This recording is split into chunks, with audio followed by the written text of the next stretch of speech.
Division of rational నెంబర్స్కి సంబంధించిన questions అనేది చాలా ఈజీగా ఎలా సాల్వ్ చేయాలి అనేది ఈ వీడియోలో చూద్దాం. ఓకే, సో ఫస్ట్ క్వశ్చన్ చూడండి, 2/3/3/4/1/7 కదా, అవునా?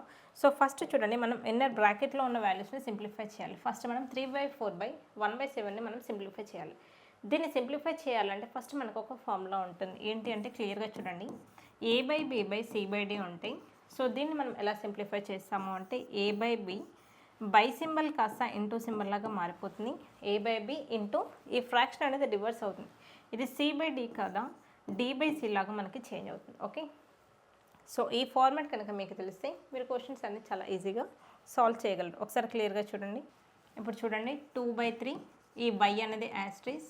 ఓకే, 3/4 బై కాస్త ఇంటూ లాగా చేంజ్ అవుతుంది. 1/7 కాస్త 7/1 లాగా చేంజ్ అయింది. ఓకే, 7/1. సో 2/3 బై, సో క్లియర్గా చూడండి, సో 3 7s ఎంత, 21/4 1s 4. ఓకే, నెక్స్ట్ చూడండి, ఇక్కడ కూడా మళ్ళీ మనకి డివిజన్ ఆఫ్ 2 రేషనల్ నెంబర్స్ వచ్చాయి. ఎలా చేస్తాం, 2/3 బై కాస్త ఇంటూ అయింది, 21/4 కాస్త 4/21 అవుతుంది. ఓకే, 4/21. క్లియర్గా చూడండి, 4 2s 8 ఓకే, సో 21 3s ఎంత మనకి 63. అవునా?